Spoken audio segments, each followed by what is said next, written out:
네, 반갑습니다. 저는 원래 역사학을 계속 하려고 작심을 했었습니다. 그리고 어느 정도 공부를 했었는데, 그리고 나서 이제 직장 생활을 어쩔 수 없이 하고, 한 30년 이제 직장 생활을 마치고, 이제 마음껏 다시 역사 책을 들고, 인문과 역사를 다시 공부하는 인문연구가 이병권입니다. 반갑습니다.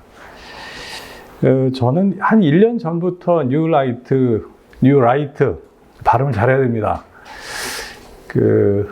이쪽에 계속 관심을 가져왔습니다.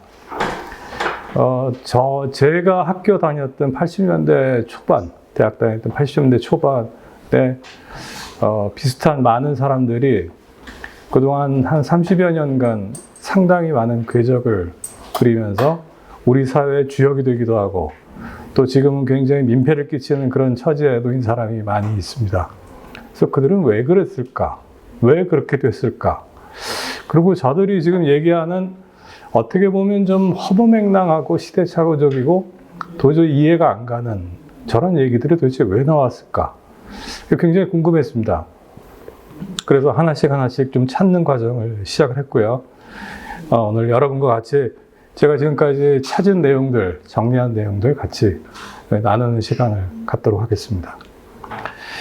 우선 뉴 라이트 오른쪽 보수 이렇게 되는데요. 그러면 이제 뉴 라이트가 있으면 올드 라이트가 있을 겁니다. 오른쪽에 있는 올드 라이트와 뉴 라이트의 차이점이 뭔가, 이것을 먼저 좀 생각을 해볼까 합니다. 올드 라이트 하면은 보통 우리가 반공주의를 뺄 수가 없고요. 특히 우리 사회 같은 경우는 반공과 그 다음에 해방 후에 미처 청산하지 못한 일제 잔재들, 그 속에서 그 자산을 갖고 성장한 상당수의 자산가들, 그리고 경제개발에 어떤 직접적인 수혜를 입어서 대재벌을 이끈 사람들, 이런 사람들이 사회 지도층을 형성하면서 이끌어가는 그들의 독특한 사고 방식을 저는 올드 라이트 쪽이라고 규정을 한다면, 뉴 라이트는 결정적인 차이가 몇 가지가 있습니다. 뉴 라이트는 거기에 우선 신자유주의라는 하나의 거대한 사회적인 시대적인 트렌드가 전제가 되어야 합니다. 신자유주의에 대해서 제가 좀 이따 다시 설명을 하겠습니다. 그리고 기존의 반공과 조금 다른 또 반공의 논리가 스며들게 됩니다. 왜? 80년대 후반에 동구권이 멸망했으니까요. 그럼에도 불구하고 여전히 때려잡자 공산당의 이슈를 포기하지 않습니다. 그리고 거기에 하나 더 포함이 됩니다. 식민지 근대화론이라는 역사관입니다. 과거 수구 보수 세력에서는 찾을 수 없었던 역사관입니다. 그래서 저는 오늘 여러분들과 방금 말씀드린 이 내용의 구성 요소들을 갖추고 같이 한번 생각해 보겠습니다. 우선 신자유주의가 도대체 뭐냐? 보통 자유주의 하면 뭐 좀 그럴듯해 보이는데 신자유주의가 뭐냐? 그리고 뉴 라이트라는 사람들이 도대체 누구냐? 근데 보통 많은 뉴 라이트에 대해서 설명하는 사람들이 있습니다만, 대충 뭐 과거 운동권 세력의 일부, 뭐 전향한 사람들, 이 정도밖에 얘기를 안 합니다. 왜 그런지 전 제 이유를 모르겠어요. 굉장히 중요한 문제입니다. 누군가를 알아야 됩니다. 이 사람들이 도대체 누군가, 그 정체를 한번 살펴볼 필요가 있고, 이들이 왜 어떻게 자기의 정체를 바꾸고 정체성을 완전히 180도 바꾸고, 그리고 정치 세력화되는가, 그 과정이 뭔가, 통로가 뭔가, 이거를 좀 볼 필요가 있습니다. 그리고 마지막으로 제가 보고 싶은 거는, 도대체 왜 이렇게 일본에 맹목적으로 매달리는가, 이해가 되지 않습니다. 그 이유를 한번 찾아가 보도록 하겠습니다. 자, 이건 제가 한번 그려본 개념도입니다. 이 개념들 보시면 맨 밑에 깔려 있는 것이 신보수주의라고 해요. 네오컨서버티즘. 1945년 2차 대전 이후로 미국의 세계 패권을 주장하는 네오콘, 보통 줄여서 네오콘이라고 얘기를 하죠. 이들이 전제가 맨 밑에 깔려 있습니다. 그 위에 신자유주의라는 1970년대부터 시작된 경제관. 저는 근데 신자유주의라고 하기보다는 자본 만능주의라고 표현하는 것이 더 적절하지 않을까. 저는 그렇게 개인적으로 그렇게 생각합니다. 이 전제가 깔려 있고요. 그 위에 동그라미를 보시면 가운데 뉴라이트가 있고, 뉴라이트 둘러싼 세력들이 있습니다. 학계, 종교, 언론, 군부, 뭐 대단히 다양한 사회 집단 속에 이들의 정체가 숨어 있습니다. 자, 그럼 왼쪽으로 맨 왼쪽 가시면 1번, 2번 번호가 붙어 있습니다. 1번은 뭡니까? 반민족 행위를 했던 친일 부역자들. 이들은 여전히 살아 있습니다. 이들의 후손은 아직도 떵떵거리고 살고 있습니다. 그리고 두 번째, 그 바로 위죠. 호사카 유지 교수는 이렇게 얘기합니다. 자기가 알기로 해방되고 나서 일본으로 가지 않은 일본인들이 약 3만 명 이상이 된다. 왜? 한국 내에 쌓아놓은 자기네 자산들을 포기하기가 싫은 겁니다. 일본에 가봤자 아무것도 없거든요, 이 사람들은.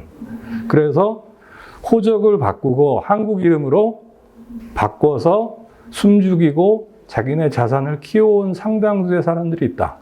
호사카 유지 교수는 자기 주변에 그런 사람이 여럿 있다라고 얘기를 합니다. 특히 지금은 이름이 바뀌었죠. 과거에 이제 전북 1위 지역.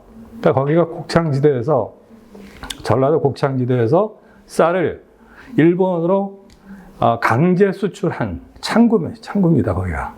그쪽 지역인데 그쪽 지역에만 수만 명의 일본인들이 있었다고 얘기를 합니다. 자, 그럼 그 위로 볼까요? 그 위에 뭐가 있습니까? 주사 전향파가 있습니다. 주사 전향파는 좀 이따 다시 설명하겠습니다만 80년대 초중반에 NL 쪽, 그러니까 민족 해방을 사회 변혁 운동의 기치로 삼았던 사람들 중에서 일부가 북한의 주체 사상에 상당히 경도됐던 사람들이 있습니다. 이 사람들이 나중에 1999년에 김영환을 필두로 해서 대거 전향해서 극우화됩니다. 이들이 바로 뉴라이트의 실체가 됩니다. 자, 이들이 있고요. 그 다음에 이들이 만든 잡지가 있습니다. 시대정신이라고 있습니다. 1998년 김영환이라는 사람이 시작해서 만든 잡지입니다. 여기가 최초의 뉴라이트의 기본적인 이념과 내용과 줄거리를 추린 그런 곳입니다. 그 다음에 2004년 자유주의 연대라는 단체가 만들어집니다. 처음에 잡지가 만들어지고 단체가 만들어집니다. 2004년이라는 요 시점이 보통 우리 사회에서 뉴라이트가 사회 전면화됐다라고 보는 시점입니다. 그리고 이 시점은 당시 동아일보 정치부 부장이었던 이동관이 자신의 칼럼에서 이들을 과거의 보수와 구별되는 뉴라이트다라고 명명한 시점이 2004년이 됩니다.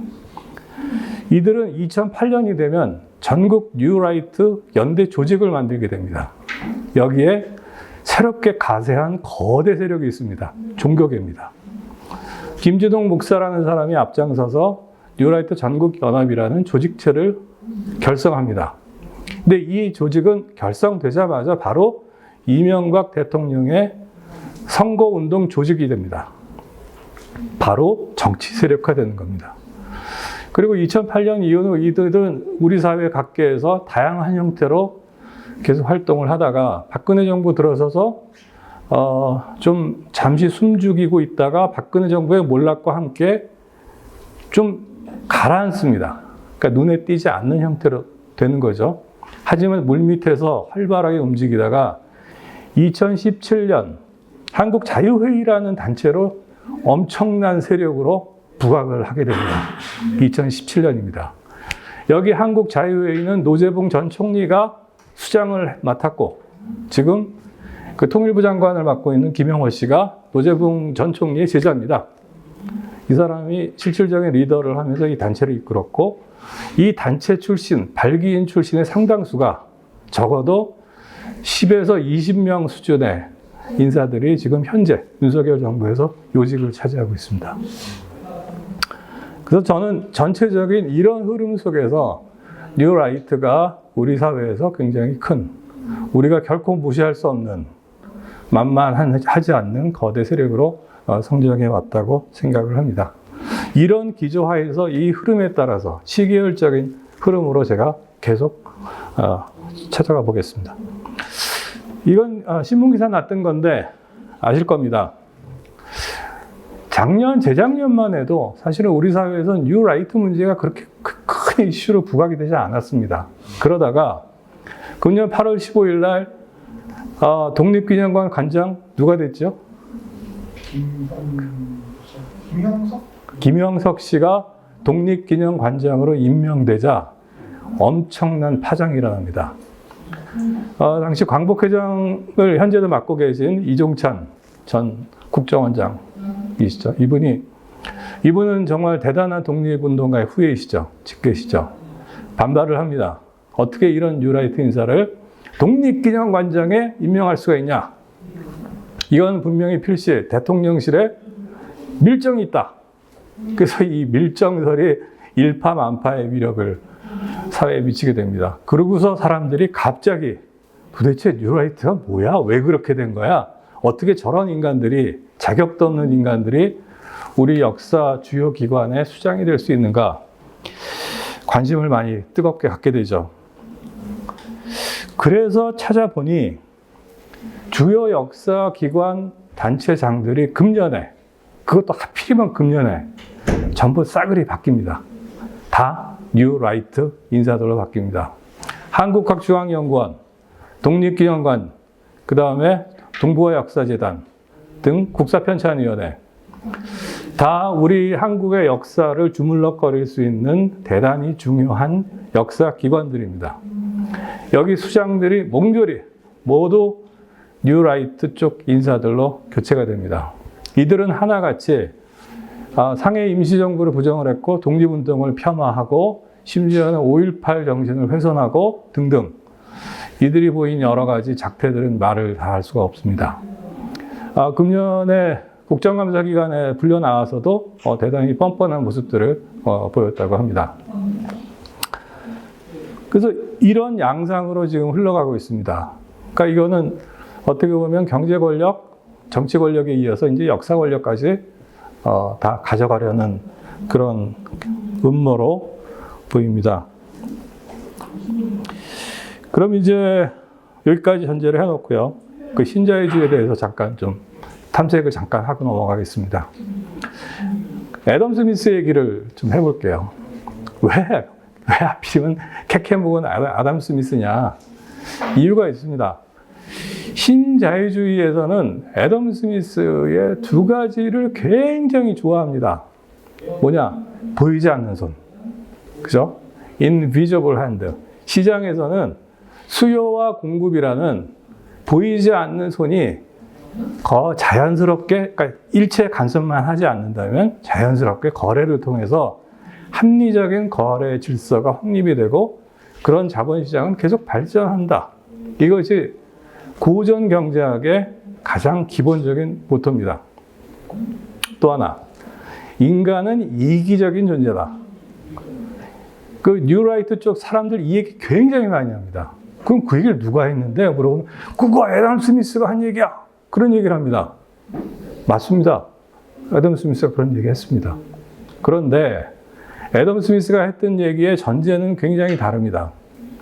애덤 스미스라는 사람은 18세기 초반에서 중반을 거치면서 후반까지 해서 살았던 계몽 사상가입니다. 그리고 이 사람은 스코틀랜드 에든버리에서 태어나서 쭉 활동을 했는데 애덤 스미스가 원래 관심을 가졌던 분야는 철학입니다. 그래서 이 사람이 먼저 쓴 책이 도덕 감성론이라는 책을 먼저 씁니다. 우리가 잘 아는 국부론이라는 책은 그 후에 나옵니다. 그런데 이 신자유주의에 속한 사람들은 도덕 감성론이라는 걸 애당초 모르거나 무시하고 국부론에 나온 몇 가지 단어만 갖고서 자기네의 이론의 방편을 삼으려고 합니다. 그리고 또 하나 말씀드릴 거는 애덤 스미스가 이 사람은 철학자라고 말씀드렸습니다. 그 철학자들은 개념과 사상을 정리를 할 때 대단히 추상적인 영역에서 사고를 합니다.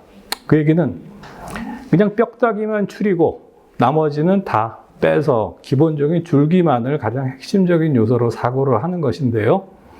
우리가 뭐 학교에서 고등학교 때, 중고등학교 때 수학이나 물리학 같은 경우를 배울 때 항상 전제가 따르지 않습니까? 이러한 경우에, 이러한 조건에서 이렇게 실험을 할 경우, 이렇게 문제를 풀 경우라고 전제가 따라갑니다. 그런데 이런 전제를 따르지 않는 상태에서 온전히 추상적인 논리나 개념이 현실 속에서 그대로 적용되는 경우는 사실상 거의 없습니다. 애덤 스미스의 이론도 마찬가지입니다. 그러니까 보이지 않는 손이라고 하는 것은 애덤 스미스는 말씀드렸다시피 계몽 철학자였습니다. 당시 18세기의 계몽 철학자들은 유럽에서 누구를 가장 큰 적으로 삼았습니까? 프랑스 혁명 때는 앙시앙레즘, 구체제, 그 다음에 귀족, 왕의 간섭을 제일 싫어했습니다. 이들은 대단히 낙관적이고 합리적인 질서를 옹호했고 세상은 계속 발전할 것이다라는 전제를 세우고 자기의 가설을 내세웠습니다. 그래서 이들이 볼 때 왕과 귀족과 구체제의 간섭이 없다면 어디에? 시장에, 자본시장에. 그게 없다면 자본가들이 합리적인 선택에 의해서 수요와 공급의 법칙이 순전히 잘 일어날 것이다라는 가설입니다. 거기서 보이지 않는 손의 가설은 그렇게 형성이 됩니다. 그 다음에 이기적인 인간이라는 것은 애덤 스미스는 이렇게 봤습니다. 도덕감성론에서 인간은 타인에 대한 배려와 공감 능력을 확대시키도록 노력해야 한다.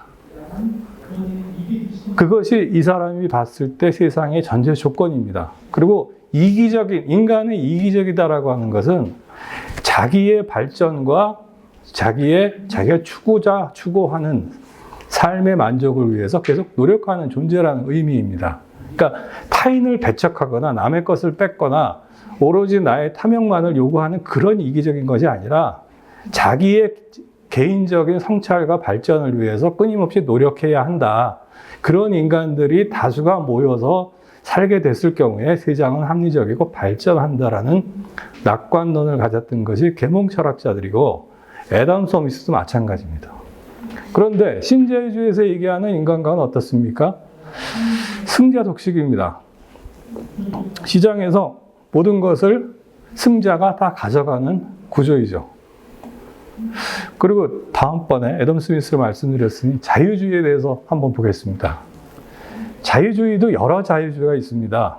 자유주의 하면 우리가 다 그냥 좋은 것 같지만 모든 사상이 그러하듯이 자유주의도 누구로부터의 자유인가, 누구로부터의 해방인가, 무엇을 위한 자유인가, 무엇을 추구하는가, 이것이 대단히 중요합니다. 그거를 전제하지 않으면 자유주의의 정체가 대단히 모호해집니다. 그래서 자유주의 형태를 저는 한 4가지 정도로 축약해서 봤습니다. 첫 번째 자유주의는 경제적 자유주의입니다. 아담 스미스, 리카르도 등 고전 경제학자들이 주장했던 그런 자유주의입니다. 여기서 자유는 누구의 자유입니까? 자본가의 자유입니다. 자산이 있는 사람들이 시장에서 합리적인 거래를 통해서 왕과 귀족이나 이런 사람들이 간섭 없이 자신의 발전을 계속 추구하는 그런 것을 추구하는 자유주의입니다. 자유방임을 강조합니다. 그래서 간섭을 제일 싫어합니다. 이게 경제적 자유주의입니다. 그런데 이런 식으로 자본주의가 발전하다 보니 사회에 굉장히 많은 모순과 불행이 생산됩니다. 그래서 나타난 것이 무엇입니까? 사회적 자유주의입니다. 우리가 보통 사회주의 공산주의라고 얘기하는 바로 그것입니다. 카를 막스를 비롯해서 상당히 많은 사회개혁가들이 19세기 초중반 말 20세기 초반까지 극도로 편협되고 독식과 시장을 모든 부를 편식하는 자본가들로부터의 자유를 생각합니다. 누구로부터 자유요? 자본가들로부터 자유입니다. 왜? 자본주의가 됐으니까. 그러면 누가 주인이 됩니까? 여기서는 무산자 대중, 피지배 계급이 주체가 되는 겁니다. 경제적 자유에서는 자본가가 주체가 되는 것이고 사회적 자유주의에서는 피지배계급이 주인이 되는 겁니다. 이들이 추구하는 세상은 어떻습니까? 공평하게 나눈다. 독식하지 못하게 한다. 국가가 모든 것을 책임지고 무상교육도 하고 집도 나눠주고 한다. 이게 이 사람들의 이상이었습니다. 근데 역시 이것도 해보니까 문제가 많아요. 관료주의 문제도 생기고 여러 가지 독재 문제도 생기고 문제가 많습니다. 그래서 세 번째 나타난 게 뭡니까? 1900년도 중반, 보통 한 30년대부터 현재까지 계속 이어지고 있는 서구 유럽에서의 사회민주주의 형태입니다. 여기서는 앞에서 말씀드렸던 경제적 자유주의와 사회적 자유주의를 절충합니다. 그래서 기본 자본주의적 경제 질서는 옹호하되, 그거는 유지하되, 기존의 경제적 자유주의가 갖고 있었던 상당히 많은 사회적 모순을 완화하는 방법들을 채택합니다. 복지제도를 강화하고, 그 다음에 약자, 소수자들을 배려할 수 있는 다양한 사회적 제도를 많이 고안하고 만들게 됩니다. 그래서 이런 사회민주주의 형태가 지금 유럽에서는 상당히 뿌리를 내리고 있습니다.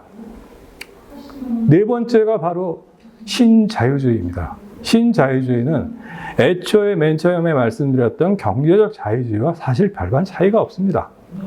그런데 다른 것은 상황이 달라졌습니다.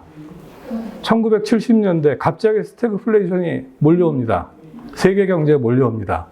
그때까지는 케인즈 경제학이 주도를 해서 국가가 경제를 중심축을 잡고 끌고 갔는데, 그러다 보니 관료제의 비효율 문제, 여러 가지 낭비적인 요소가 많이 생겼다. 그리고 경제 성장이 안 된다. 그리고 자원 위기가 그 중동 위기로부터 촉발돼서 전 세계에 퍼지게 됩니다. 이 시점에 영국은 대처, 미국에서는 레이건이 중심이 돼서 야, 이거 뭐 케인즈 중심돼서 무슨 복지니 뭐니 이런 거 다 필요 없어. 원래 자본주의로 돌아가자. 그래서 시장에 모든 걸 맡기고 결국은 돈 있는 놈들이 돈 열심히 벌어서 그게 다 낙수 효과 되는 거 아니겠어? 결국 다 떨어지면은 다른 사람들 먹고 살 수 있을 거야. 그래서 원래 자본주의 형태로 돌아가자고 하는 게 신자유주의입니다. 여기서 자유는 여기 누구의 자유입니까? 특히 금융자본가를 중심으로 한 철저한 승자 독식 구조에서 승자의 자유가 됩니다. 그러면 피해자는 누굽니까? 그 빼고 모두가 피해자죠. 그래서 애초에 경제적 자유주의와 신자유주의는 대단히 닮은 꼴인데, 다른 것은 애초에 경제적 자유주의를 얘기할 때 그 당시에는 복지 개념이 없었어요. 초창기에는. 근데 여기서는 복지를 대폭 줄이고 국가 개입을 최소화하고 국영기업을 민영화시키고 그 다음에 의료보험이니 이런 거 다 없애버리고 노조 탄압하고 등등, 이런 형태가 바로 신자유주의 형태입니다. 네, 그래서 신자유주의 형태 제가 쭉 말씀드렸고요. 그러면 신자유주의 보통 그 대표적인 학자들을 보통 2명 정도 얘기를 합니다. 앞에 사람은 그 오스트리아 출신의 유명한 경제학자죠. 하이에크고, 두 번째 밑에 있는 밀턴 프리드만이라는 분이 계십니다. 밑에 계신 분들이 여러분들이 훨씬 이름을 많이 들어보셨을 거예요. 앞에 있는 하이에크라는 사람은, 이 사람은 신자유주의를 창안하고 전 세계에 보급시킨 사람입니다. 이 사람이 레이고노믹스하고 대처리즘의 초석을 깔고 그 기본 뼈대를 세운 사람이 하이에크라고 본다면, 밀턴 프리드만은 그거를 대중화시킨 사람입니다. 이 사람은 방송 강연이나 이런 것도 굉장히 많이 했고, 이 사람이 특히 주목을 우리가 해야 될 것은, 우리가 시카고 학파라고 많이 하는데요. 혹시 여러분들 시카고 대학 누가 만든지 아십니까? 미국의 유명한 카네기가 만들었습니다. 예, 19세기 말에. 카네기가 왜 시카고 대학을 만들었을까요? 카네기가 엄청나게 돈을 벌게 되면서 부정부패와 각종 스캔들로 욕을 무지무지 먹게 돼요. 그래서 그걸 만회하기 위해서 대학을 설립한 게 시카고 대학입니다. 그래서 그 카네기는 그 대학을 만들면서 이 자본가들의 이익을 좀 더 옹호해 줄 수 있는 걸 좀 뒷받침할 수 없을까? 그래서 그런 주문들을 합니다. 밀턴 프리드만이 있던 30년간 무려 시카고 대학에서 강의를 했는데 밀턴 프리드만이 신자유주의를 여기서 엄청나게 제자들을 양산을 통해서 키워냅니다. 이들을 시카고 보이즈라고 부릅니다. 이 사람들이 전 세계로 퍼져나갑니다. 지금 대통령실에 있는 김태효도 그 중에 하나입니다. 김태효도 시카고 대학에서 공부를 했습니다. 이 시카고 보이즈들은 특히 남미에 가서 브라질, 그 다음에 칠레, 아르헨티나 그쪽에 경제적 자문이나 고문 형태로 많이 들어갑니다. 결과는 어떻게 됐습니까? 경제가 초토화됐습니다. 국영기업 다 매각하고 정부 재산 다 매각합니다. 그 누가 삽니까? 미국의 대자본가들이 사들입니다. 국민들은 어떻게 됩니까? 값이 갑자기 막 뜁니다. 전기값도 오르고 쌀값도 오르고 모든 게 다 뛰어요. 경제는 점점 피폐해됩니다. 그래서 남미에서 다시 좌파 쪽 정부가 들어서게 되는 것들은 룰라 정부도 마찬가지고요. 지금 바로 이 시카고 보이즈들이 망쳐놓은 경제에 대한 반발이라고 볼 수 있겠습니다. 그리고 우리 윤석열 대통령께서 굉장히 유일하게 읽었다라는 얘기도 있는데 그 책의 저자가 바로 밀턴 프리드만입니다. 그래서 혹자는 이 책을 추천한 사람이 부친인 윤기준 교수라는 얘기도 있고 김태효 1차장이라는 얘기도 있습니다. 어찌됐든 지금 현재 윤석열 정부에서 하는 모든 정책과 내용들은 신자유주의 판박입니다. 신자유주의, 이명박 정부에서 차마 하지 못했던 것까지 다 끌어와서 윤석열 대통령이 그 선거 기간 중에, 대통령 선거 기간 중에 그런 얘기 한 적이 있었죠. 돈 없는 사람들은 좀 유통기간이 지난 햄버거라도 좀 먹어야 되는 거 아닙니까? 그런 얘기해서 엄청난 공분을 불러일으킨 적이 있는데 아주 비슷한 얘기를 밀턴 프리드만이 자신의 책에 썼습니다. 거의 비슷한 얘기입니다. 없는 사람이 그거라도 먹어야 살지. 그런 생각을 가진 사람들이 바로 신자유주의자들이라고 생각하면 될 것 같습니다. 그래서 저는 신자유주의와 비슷한 단어들을 좀 몇 개 꼽아봤는데요. 조금 과격하다고 생각할지 모르겠지만 무한경쟁, 승자독식, 신자유주의가 추구하는 내용입니다. 그리고 사회적 진화론 여러분들 아시죠? 스펜서가 주장한 내용이죠. 이건 뭡니까? 살아남은 승자는 그만한 승자가 될 만한 이유가 있어. 왜? 자연계에서 가장 우수한 종족이 승자가 된 거야. 그러니 걔는 다 가져도 돼. 근데 예를 들어서 장애인이나 성소수자나 심지어는 그 히틀러 시대는 유태인들까지 얘네들은 태생적으로 유전자부터 문제가 있는 거야. 열등한 인간들이야. 이런 인간들 어떻게? 다 없애버려야 돼. 이것이 사회적 진화론입니다. 그러니까 생존해서 진화론을 아주 비틀어버린 거예요. 원래 다윈이라는 사람 절대 그런 얘기 한 적이 없습니다. 그런 식으로 승자 독식 구조의 최끝판왕이 이제 사회적 진화론 형태로 볼 수가 있는데 그것을 주장하는 것이 신자유주의와 저는 크게 다르지 않다고 생각합니다. 그리고 제국주의. 결국은 극치가 어떻게 됩니까? 서로 원하는 것을 극대화시킬 때 마지막에 부딪히는 게 전쟁이죠. 제국주의 전쟁이 그렇습니다. 그리고 우리가 트럼프를 참 이렇게 위험하다고 생각하는 것이 아마 차별과 혐오 의식 아닌가 좀 그렇게 생각하는데요. 그런 점에서 트럼프의 그런 점도 저는 신자유주의적 형태의 하나라고 봅니다. 왜? 승자만이 정의야. 정해요. 승자는 무조건 다 옹호돼야 돼요. 그러니까 학교에서 1등만 하면 돼요. 걔가 누구가 나가서 패든 어떻게 하든 간에 그건 의미가 없어요. 1등에서 서울법대 가면 돼요. 서울의대 가거나. 그렇게 되면은 걔는 모든 것을 용서받아도 된다라고 생각하는 사고방식, 그것이 극단적인 신자유주의적 형태라고 봅니다. 우리 사회에 많은 분란을 일으켰던 일간 베스트, 일베 문제도 저는 마찬가지 영역이라고 봅니다. 세월호 유가족들 앞에 가서 굶고 있는, 단식하는 그들 앞에서 가서 폭식 시위하고 막 그렇지 않습니까? 네, 이제 그러면 신자유주의 문제는 여기까지 하고요. 그 다음에 본격적으로 뉴 라이트 얘기를 좀 시작해 보겠습니다. 뉴 라이트 하면은 1980년대 얘기로부터 저는 시작합니다.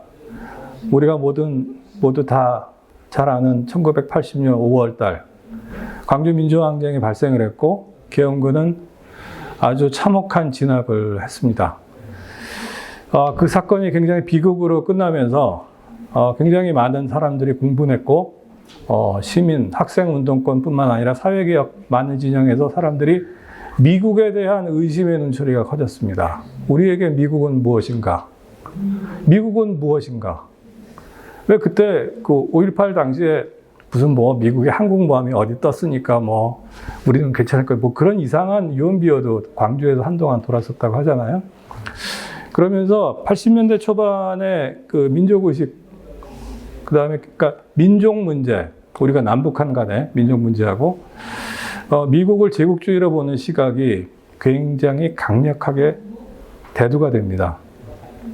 이것이 학생운동권 안에서 사회개혁 세력과 전부 같이 해서 무엇을 더 중심적으로 볼 것인가, 우리 사회의 모순을 해결하는 데 있어서, 그래서 어떤 민족 문제, 남북한, 우리는 이 남북한 간의 화해와 평화 통일의 문제를 해결하지 않으면 다른 건 절대 아무것도 소용이 없어라고 보는, 그걸 우선시하는 시각과, 아니야, 우리나라는 이미 국가독점 자본주의 형태로 성숙한 자본주의 사회로 진화하고 있으니 우리 사회의 노동자 문제, 이 차별의 문제, 그 다음에 부의 재분배 문제나 이런 고전적인 어떤 의미에서의 그런 문제가 더 중요하다라고 보는 시각이 두 개가 상존합니다. 그리고 끊임없이 굉장히 큰 논쟁을 벌이게 됩니다. 그러다가 1986년 봄에 갑자기 서울대를 비롯한 서울의 주요 대학에 강철 서신이라는 이름의 팜플렛이 뿌려집니다. 4편으로 구성된 팜플렛은 4개인데 나중에 결국은 이제 그게 김영환이라는 서울법대 82학번 김영환이 작성한 것으로 이제 드러나게 되죠. 김영환은 도망다니다가 86년 11월에 이제 안기부에 구속이 되는데, 어찌됐든 그 사건, 그 김영환이 들고 나온 그 강철 서신이라는 팜플렛에는 주체 사상을 상당히 옹호하는 내용이 처음으로 등장합니다. 굉장한 충격이었죠. 사회적으로 금기시되어 왔던 북한의 주체 사상을 얘기를 합니다. 경악했습니다. 저도 경악했습니다. 그 당시에. 그걸 보고서, 아니, 이게 뭐야. 근데 시간이 지나면서 많은 토론과 학생들 분위기가 결국은 우리는 평화 통일의 문제를 더 우선시해야 된다라는 그런 운동권 세력이 더 커졌습니다. 그래서 87년 전국 대학생 협의회 전대협이라는 조직이 만들어지고, 그 조직은 전국에서 한 번 집회에 수만 명을 동원할 수 있는 굉장히 강력한 학생운동 조직으로 발돋움하게 됩니다. 그러면서 80년대 후반을 그 전대협이 이끌게 되지만 91년도에 그 강경대 사건을 위주로 비롯해서 상당히 많은 분신 전국이 발생하게 됩니다. 열 몇 명의 학생이 스스로 자기 몸에 휘발유를 뿌리고 분신을 합니다. 그러다가 총리가 학생들한테 계란 세례를 맞는 그 한판으로 갑자기 역전되더니 김기설 유서 대필 사건이 또 벌어지게 되고, 96년에 연세대학교에서 평양축전, 8월 15일 날 평양축전을 해마다 개최하던 것을 경찰이 아주 혹독하게 진압을 합니다. 그래서 96년을 계기로 학생운동 세력은 급속히 약화되는 쪽으로 갑니다. 그런데 이제 문제는 이 주체 사상을 관심을 갖고 그쪽에 추종했던 사람들은 민족해방 전체 민족 문제를 해결해야 되겠다는 그 중에서 일부지만 이들의 영향력은 결코 일부가 아니었습니다. 이들은 계속 북한을 중심으로 뭔가 세상이 바뀌어야 되는 게 아닌가, 북한이 더 정통성을 갖고 있는 거 아닌가라는 생각을 많이 합니다. 그런데 1980년대 후반이 되면서 갑자기 동구권이 몰락을 합니다. 소련이 몰락합니다. 그러고서 북한을 봤더니 와, 북한은 경제가 개판이에요. 경제가 식량난이 엄청나서 도대체 아사자가 얼마나 나왔는지 통계조차 없습니다. 아직까지. 수십만에서 뭐 수백만이 죽었다는 얘기까지 있습니다. 그러면서 저기는 우리의 결코 대안이 될 수 없다. 그런 회의론에 빠지게 되고 그러면서 소위 주체 사상 쪽, 그래서 저는 NL 주사파라고 부르는데 NL 주사파의 상당수가 생각을 바꾸게 됩니다. 맨 처음에 그 문고를 텄던 김영환은 1997년에 당시 자기가 몸담고 있었던 민족민주혁명당 해체를 선언했고 99년에는 결국은 전향을 하게 됩니다. 전향을 하게 되면서 이 NL 주사파에서 전향한 사람들이 숫자가 상당히 많아졌어요. 집단적으로 전향을 합니다. 김영환이 자기가 전향하면서 자기 동지와 후배들을 많이 데리고 이탈하게 됩니다. 그리고 이들은 이탈해서 어디로 갑니까? 과거에 있던 곳이랑 끊었으니 두 가지랍니다. 첫 번째, 북한 민주화운동을 주력합니다. 북한의 정권은 타도해야 될 대상이고 대신 북한의 주민들은 우리가 구제를 해야 될 대상이다. 그래서 탈북자 돕기, 그 다음에 북한에 유인물 보내고 등등 그런 활동을 굉장히 적극적으로 합니다. 한편으로는 자신들이 과거에 몸담았었던 주체 사상을, NL 주사파 쪽 과거에 자기가 몸담고 있었던 그쪽을 집중적으로 공격하는 두 가지 역할을 하게 됩니다. 그러면서 시간이 지나면서 이들은 어떻게 됩니까? 특히 김대중 정부, 노무현 정부가 이어간 햇볕 정책과 정면으로 충돌하게 되죠. 이들은. 그러면서 이들이 급격히 우양우를 됩니다. 왜? 이 사람들을 도와줄 사람들은 한국 내에서 이제는 극우 집단밖에 없었던 겁니다.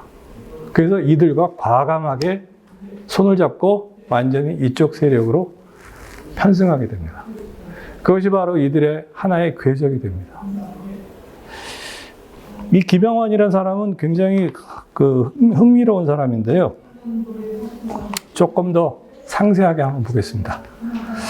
말씀드렸다시피 김영환이라는 사람은 강철서신으로 세상의 유명세를 탔던 사람이고 자기가 사실상 만들었던 민족민주혁명당을 자신이 깨고 그리고 전향을 선언하면서 다수를 이끌고 전향을 하고 나중에 뉴 라이트의 시작점이 되는 시대정신이라는 잡지사를 만들고 그거를 이끌어갔던 그런 사람입니다.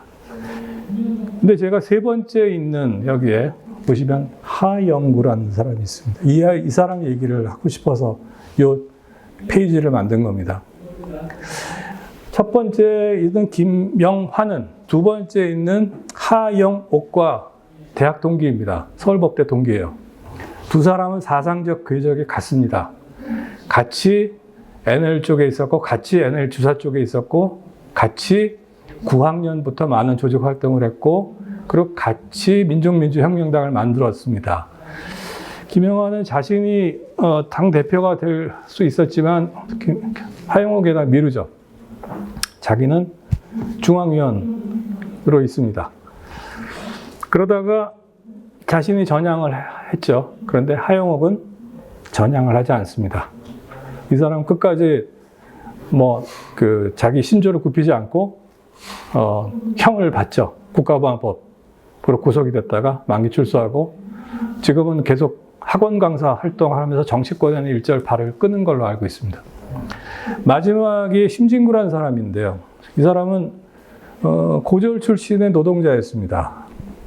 그 당시 구로공단에서 그 삼립식품회에서 노동운동을 하던 인물이었는데 중고등학교 때 책을 엄청나게 읽고 그 학식이 굉장히 깊었다 그래요.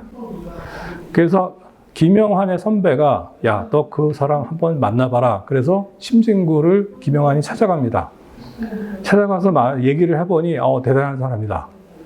그래서 85년 하반기에 자기 친구인 하영옥과 김영환이 심진구의 자취방에서 같이 합숙을 하며 몇 달 같이 공부를 합니다.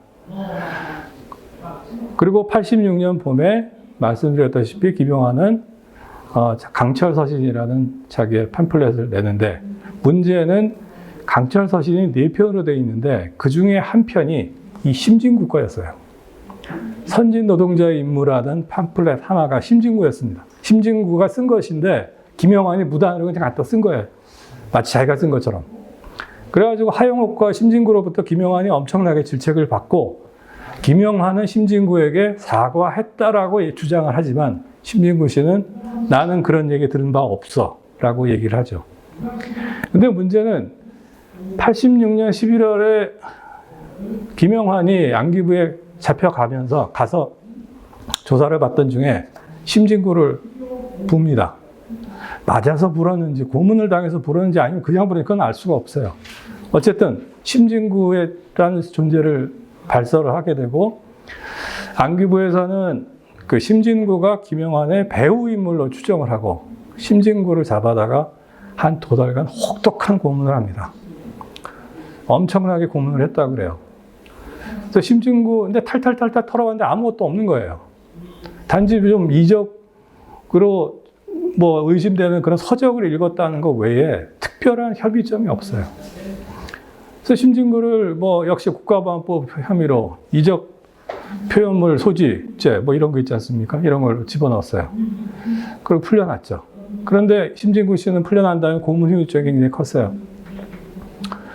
그리고 2012년에 자신의 억울함을 진실화해위원회에다가 제소하고 진실화해위원회에서 한 2년간 조사한 끝에 재심을 하게 돼서 결국은 고문에 의한 강압적인 수사로 결론을 내고 무죄 판정을 받습니다. 그런데 그러고 나서 2014년에 심진구 씨는 사망합니다. 고문 후유증과 췌장암으로. 심진구 씨는 죽으면서 주변에 죽으면서는 많이 있고 주변에 그런 얘기를 많이 했다 그래요. 나는 김영환을 용서할 수 없다. 김영환이를 만난 걸 나는 후회한다. 그게 어떤 의미였는지 잘 모르겠습니다. 저는 정확히. 하지만 추정은 여러 가지로 할 수 있지 않을까 생각합니다. 김영환이라는 사람은 한 3번의 변신을 합니다. 첫 번째는 아까 말씀드렸다시피 86년 11월에 안기부에 잡히면서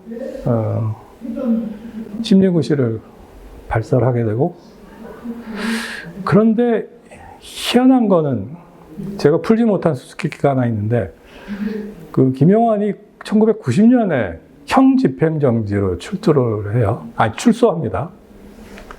왜 형집행정지가 됐는지 모르겠어요. 그 이유를 모르겠어요. 나중에 기회가 있으면 꼭 한번 좀 알고 싶은 내용입니다. 그러고서 김영환은 91년에 북한에 미입국하거든요.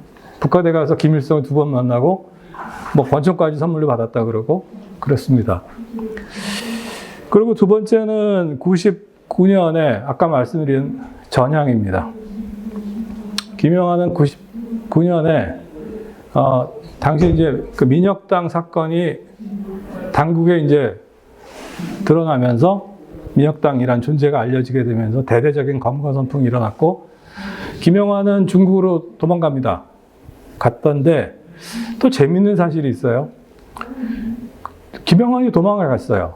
북경으로 도망을 갔는데 조선일보 월간조선 있잖아요. 그 당시 조갑재 씨가 대표였는데 조갑재 씨가 특파원을 보내요. 그래서 북경에서 인터뷰를 해요. 김영환이 조갑재 씨랑 그 기자랑. 그러고 나서 국내에 들어와서 안기부에 자진 출두를 합니다. 자진 출두를 하고 전향서를 쓰고 불구속돼요. 불구속됩니다. 그러고서 자기 후배들 뭐 해가지고 다 계속 전향을 하고.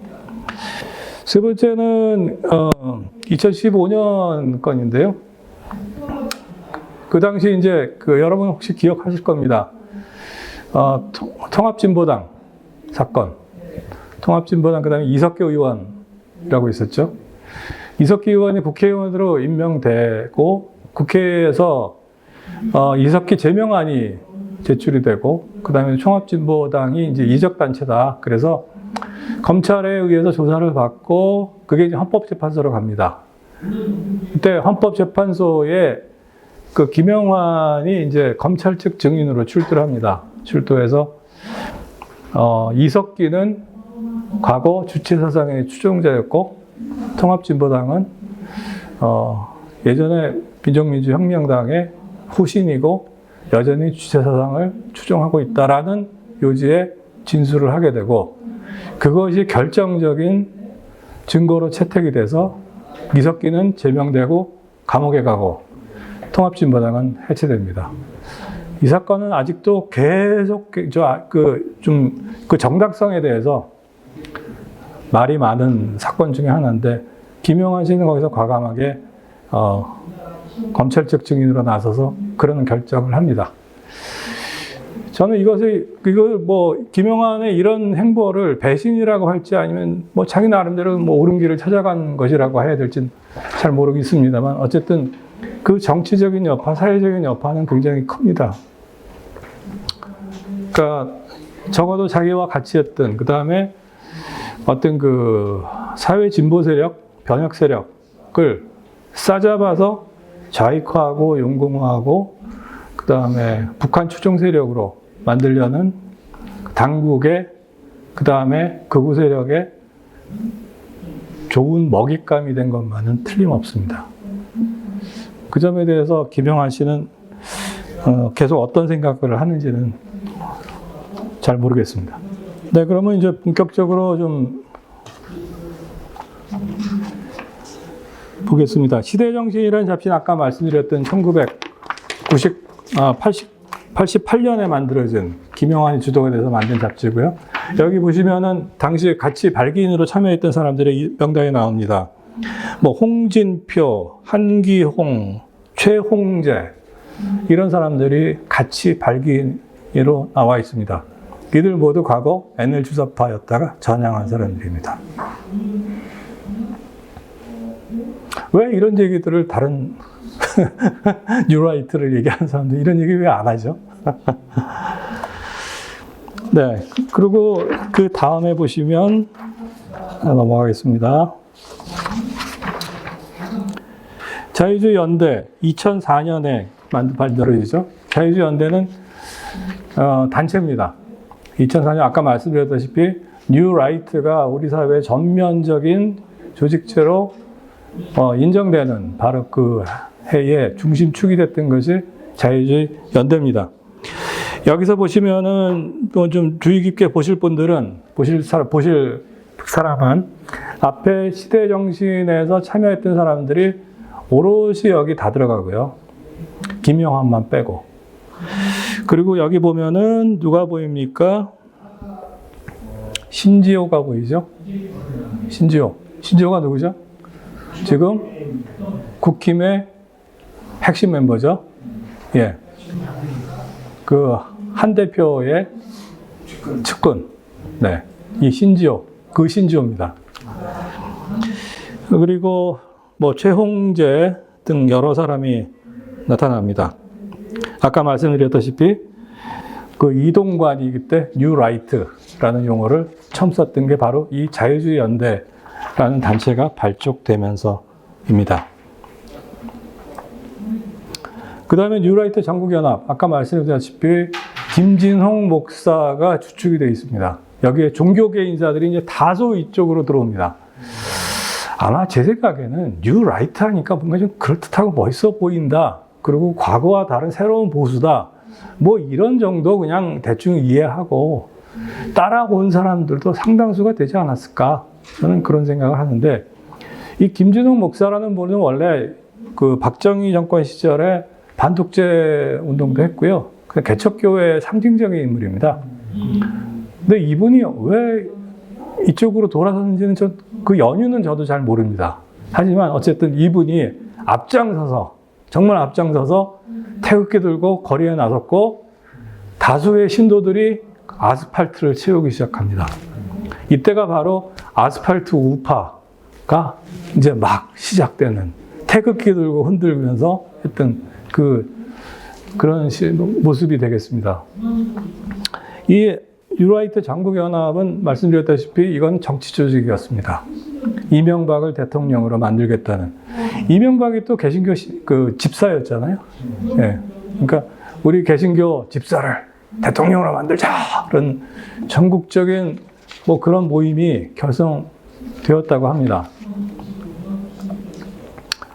보시면은 당시에 뉴라이트 전국연합에 참여했던 일부 조직 명단입니다.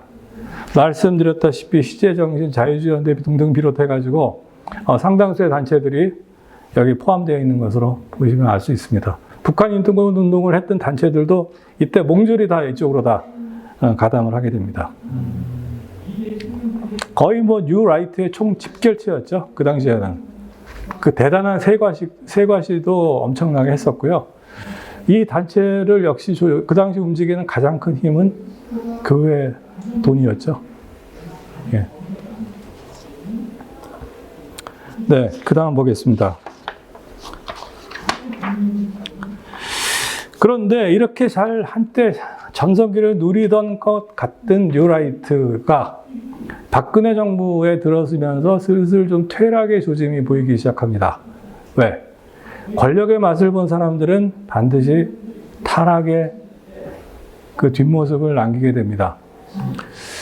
주사전향파에서 몇 사람들이 그런 모습을 본격적으로 보이는데요. 그 사람 중에 대표적인 사람이 바로 하현준이라는 사람입니다. 이 사람은 아까 말씀드린 김영환을 따라서 종북 주사파란 말을 제가 쓰면 안 되지. NL 주사파 쪽에서 굉장히 핵심 멤버로 뛰었던 86학번 전북대학교 총학생회장 출신입니다. 그리고 이 친구도 전향을 하고, 그러고서 뭐 북한 인권운동이나 이런 쪽의 운동을 많이 하다가, 그리고 정치권에 뛰어들게 됩니다. 그리고 박근혜 대통령이 본격화되면서 선거운동하면서 그때 캠프에 뛰어들고, 그리고 나중에 이제 청와대에 들어갑니다.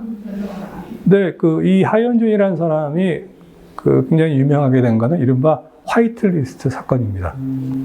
화이트리스트 사건은 뭐냐면 청와대에서 그 하현준이 바로 그 일을 담당하는 선임 행정관이었어요. 그래서 그 전경련과 주요 기업들로부터 돈 내라고 강요를 해서 그 돈으로 정부 말을 잘 듣는 뉴라이트 계열의 시민사회단체들을 후원하는 겁니다. 그래서 블랙리스트는 누구한테 돈을 주지 말라고 했던 거잖아요. 근데 화이트리스트는 누구한테 돈을 주라고 한 겁니다. 이 일을 하현준이 자기가 직접 주도를 다 했습니다. 이 일로 하현준은 결국 이제 그 박근혜 탄핵과 함께 감옥에 가게 되죠. 예. 그러면서 아까 말씀드린 시대정신이라는 잡지가 오랫동안 지속이 되다가 이때 정관을 하게 됩니다. 아직까지 이 잡지는 정관됐습니다. 그리고 이 잡지는 2008년부터인가 그 안병직 씨 아시죠? 네, 뒤에 말씀드리겠습니다. 그 안병직 씨가 이 시대평론을 이끌고 있었거든요. 그 당시에. 그러다가 이 잡지는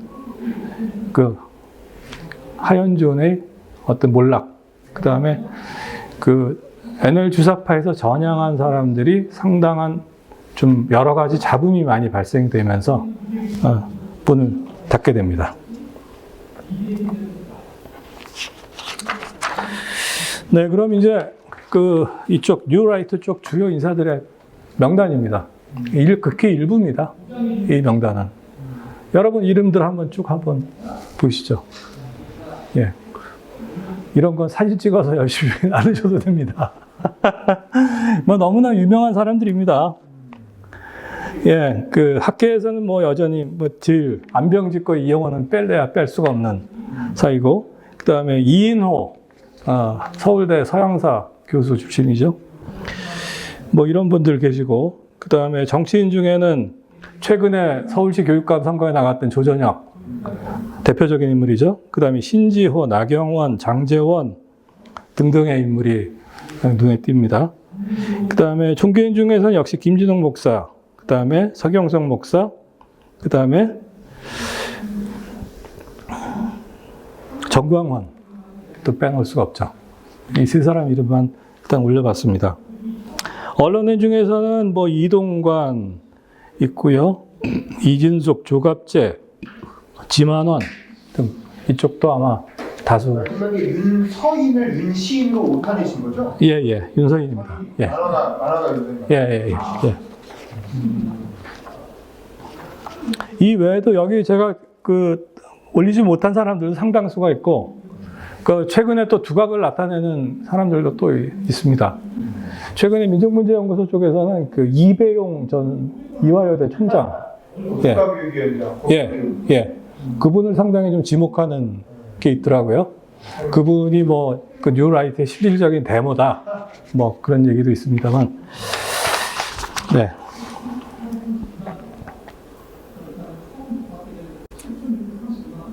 그 다음에 2017년 아까 말씀드렸던 한국자유회의입니다.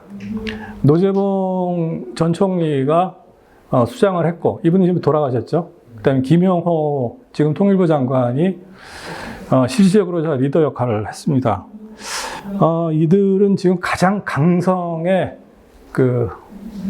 뉴라이트 집단이라고 볼 수 있습니다. 수시로 만나서 세미나하고 토론하고 그거를 정책화 시켜나가는 사람들입니다. 대단히 무서운 사람들입니다. 그리고 이 중에 지금 제가 밑에 하단에 이제 명단, 다음 장까지 이제 명단들이 좀 있는데 아주 대단한 사람들이 여기 출신입니다.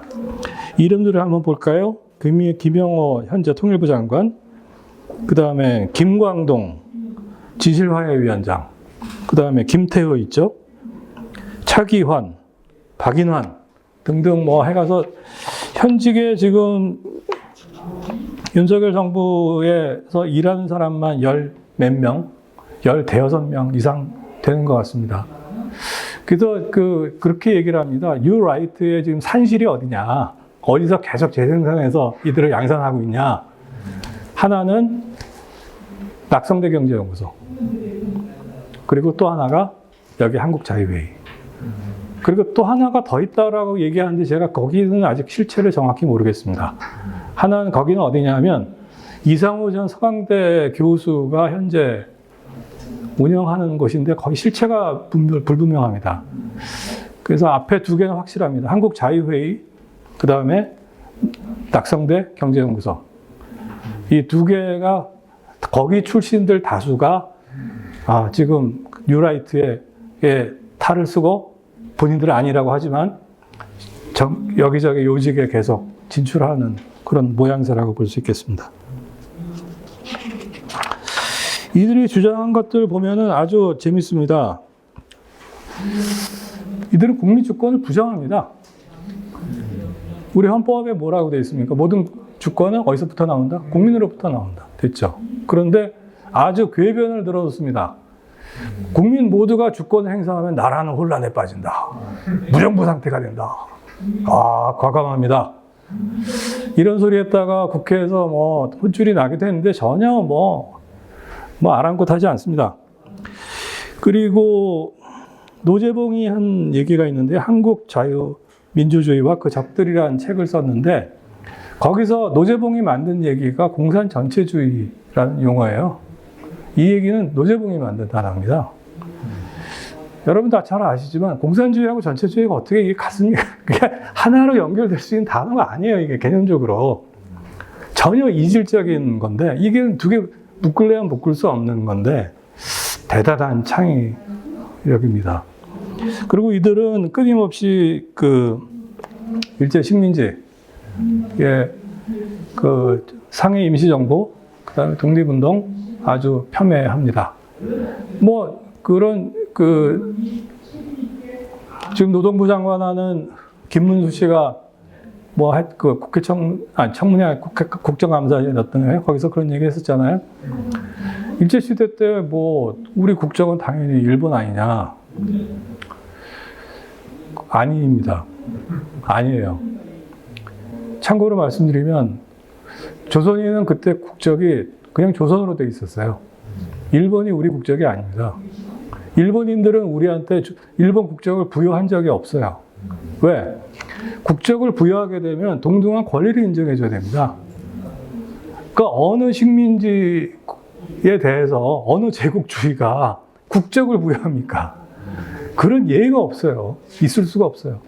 그리고 조선은 조선 총독부가 별도로 정한 법률에 따라서 교육을 받았고 사법 처리를 받았고 그 다음에 경제 활동을 했습니다. 심지어는 화폐조차도 조선에서 쓰는 화폐와 일본이 쓰는 화폐가 달랐어요. 일본 화폐는 조선 와서 쓸 수 있어. 근데 조선에서 쓰는 화폐는 일본 가서 못 써요. 임금 차이도 확연하게 달라요. 이게 어떻게 국적이 같은 나라예요?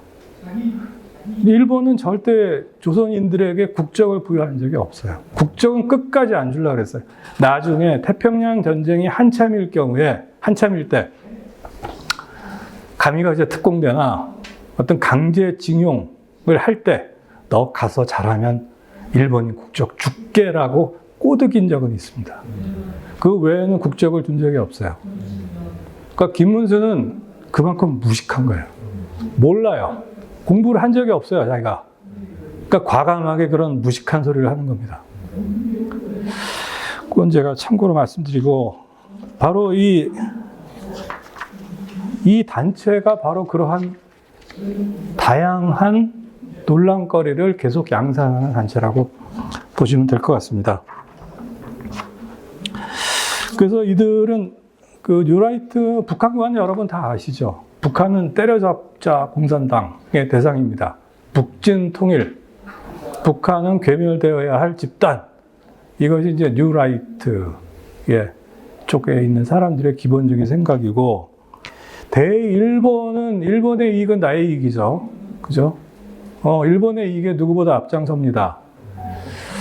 이 부분은 저는 분명한 굉장히 중요한 이유가 있다라고 저는 생각합니다. 그 부분 제가 마지막 부분에서 제가 말씀드리겠습니다.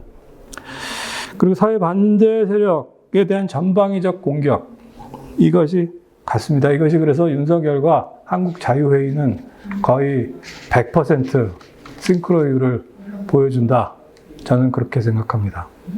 그래서 어떻게 보면 이제 뉴라이트가 아까 처음에 설명드렸듯이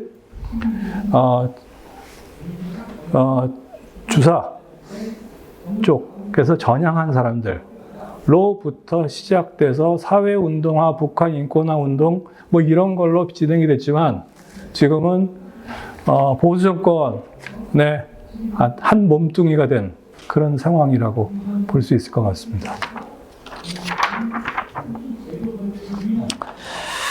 그러면 여기서 일단 먼저 간단히 보고 넘어가겠습니다. NL 주사파가 왜 극우파가 됐을까? 저는 이것도 굉장히 중요한 저 스스로에 대한 질문이었어요. 다르지 않나? 완전히 생각이 다른 사람들인데 왜 이렇게 됐을까? 그래서 고민하다가 주변에 있는 많은 사람들과 토론을 하면서 저는 한 가지를 먼저 떠올렸어요. 이들의 의식 속에 주체가 없다. 주체가 없는 주체주의자들이 바로 이들 아니었는가라는 생각을 합니다. 과거 학생운동 시절에부터 이 NL 주사파 쪽 사람들은 어떤 뭐 원전이나 원론을 갖다 놓고 거기서부터 그거를 치열하게 토론하고 공부할 것이 아니라 대개의 경우 위에서 선배나 누가 상부에서 내려준 문건을 갖고서 그냥 그것만으로 학습을 끝냈어요. 그걸로 정리된 걸 갖고서 이것만 외워, 이것만 알면 돼. 더 이상 궁금해하지 마. 나머지는 어떻게?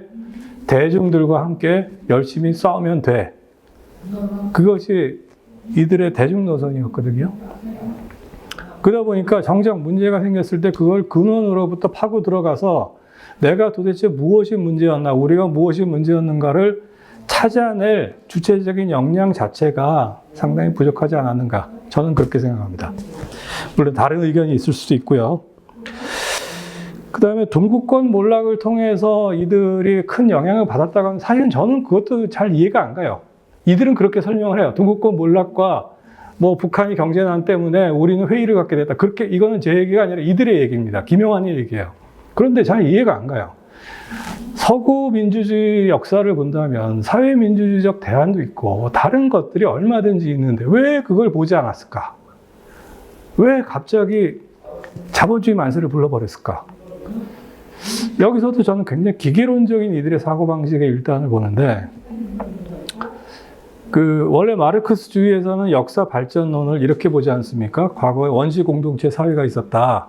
그 다음에 원시 공동체 사회에서 고대 노예제 사회로 가고, 고대 노예제가 중세로 가고, 중세가 자본주의 사회로 가고, 자본주의가 사회주의, 공산주의, 이렇게 역사가 그렇게 발전한다라고 그렇게 설명을, 그게 역사 발전론이에요. 그게 대단히 기계적이고 도식적입니다. 그거 갖고 전 세계 모든 역사를 끼워 맞출 수가 없어요. 그냥 그렇다는 겁니다.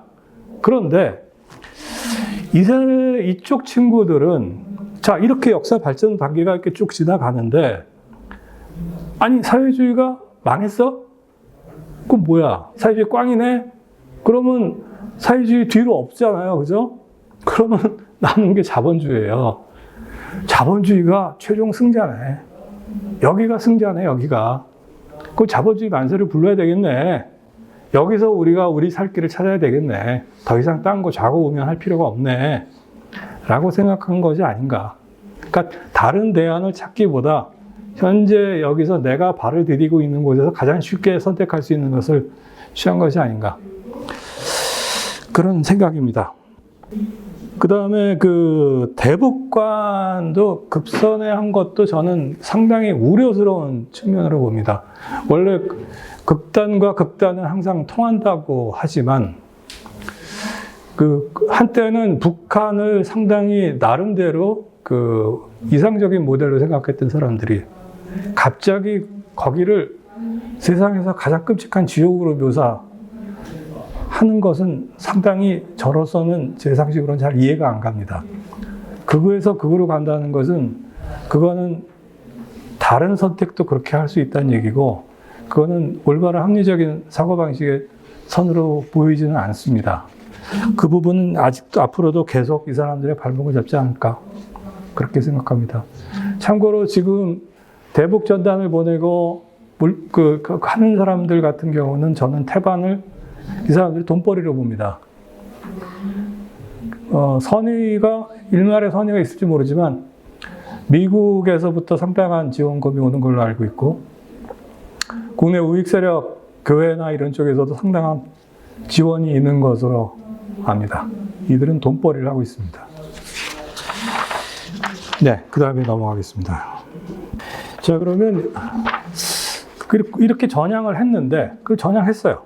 근데 이 사람들이 우익 정권, 보수 정권, 어쨌든 이쪽으로 어떻게 들어가게 됐는가? 그 경로가 무엇이었을까? 저는 이 점도 상당히 궁금했었거든요. 그래서 이 점을 쭉 한번 추적을 해보니, 김영삼 정부 때까지 올라갑니다. 설명이. 김영삼 씨는 원래 통일민주당 당수였죠. 그러다가 1991년인가요? 2년인가요? 그때 3당 합당을 통해서 자민당이 만들어지죠.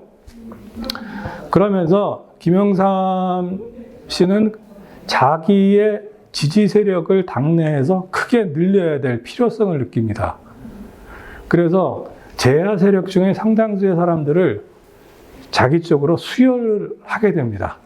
이때 마침 93년도에 총선거가 있었는데, 국회의원 선거 있었는데, 그때 민중당이라는 정당을 만들어서 나온 이우재, 이재호, 김문수, 이런 사람들이 민중당이 쫄딱 망했어요. 한 명도 당선이 안 된 거예요. 이 사람들은 굉장히 큰 기대를 갖고 있었는데. 그래서 큰 좌절을 하던 차에 YS가 이들을 부르게 됩니다. 야, 들어와서 범 잡는 굴에 가서 우리 같이 범을 잡자. 뭐 이렇게 꼬셨다고 합니다. 그래서 이 사람들이 자민당에 그때 들어가서 같이 합류합니다. 언론에서 이들은 제야 영입파라고 불렀습니다. 근데 그 전까지만 해도 보수파, 보수 세력이라는 말이 잘 통용이 안 됐었어요. 그 전까지는 제야 세력과 뭐 정치 세력, 민주 세력과 반민주 세력, 양심 세력, 비양심 세력, 뭐 이런 식으로 썼지, 보수와 뭐 이런 식의 구분이 없었는데, 이때 이들이 자민당에 들어가면서, 그러면서 보수 세력, 건전 개혁 보수 세력이라는 명칭을 얻게 됩니다. 언론에서 이들을 그런 식으로 써주게 됩니다. 그러면서 나중에 그 이부영 씨도 여기 이제 합류를 하게 됩니다. 그러면서 그 자민당이라는 그때 큰 하나의 정당 내에 갑자기 제야에서 반정부 투쟁을 했던 사람들이, 거기서 꽤나 이름새나 있던 사람들이 갑자기 막 들어와서 한 자리씩을 차지하게 되고, YS가 대통령이 되고 나니까 더 기세가 커지게 됩니다. 그런데 YS가 대통령에서 이제 물러나고 난 다음에 이회창 씨 중심으로 당 체질이 바뀌면서 이 제야에서 들어온 사람들 중에 상당수가 불편함을 느끼게 됩니다. 그리고 여기 계속 있었다가 뭐 안 되겠다. 그래서 2003년에 이 중에서 몇 사람이 나가게 됩니다. 이 중에 나간 사람이 이우재, 이명근, 김부겸, 이부영, 이 사람들은 이 보수 정당에서 나가게 되고 노무현 정권의 열린우리당으로 이제 이 사람들이 나중에 합류하게 됩니다. 그런데 여기서 나가지 않고 남은 사람 두 사람이 있죠. 그러면 누가 있습니까? 이재호, 김문수. 그렇죠? 이 사람들이 애초에 제야 영입하러 들어갔다가 나중에 다시 나오지 않고 남았던 사람들입니다. 그 중에서 이재호는 이명박 정부의 핵심 인사가 되죠. 이명박이랑 형, 동생 사이로 지내면서, 저는 그래서 이재호 씨가 이 보수 정권 내에 제야 세력부터 시작해서 나중에는 전향 주사파들이 대거 들어가는 창구 역할을 한 것이 아닌가, 저는 그렇게 생각합니다. 김문수는 여러분도 잘 아시다시피 뭐 한때는 상당히 노동운동도 했던 사람으로 알려져 있지만 지금 누구보다도 극렬한 우파, 극우 세력의 대표적인 사람으로 지금 자리 잡고 있죠. 그렇게 생각을 합니다. 그럼 이제 뉴라이트의 주요 이론들 간단히 한번 살펴보겠습니다. 경제 이론은 아까 제가 신자유주의 이론으로 제가 말씀을 드렸습니다. 그리고 두 번째, 뉴라이트의 역사관, 이게 식민지 근대화론인데요. 이 부분은 조금 좀 설명이 필요할 것 같습니다. 이 식민지 근대화론은 말씀드렸던 안병직, 이영훈이 주도가 돼서 만든 이론입니다.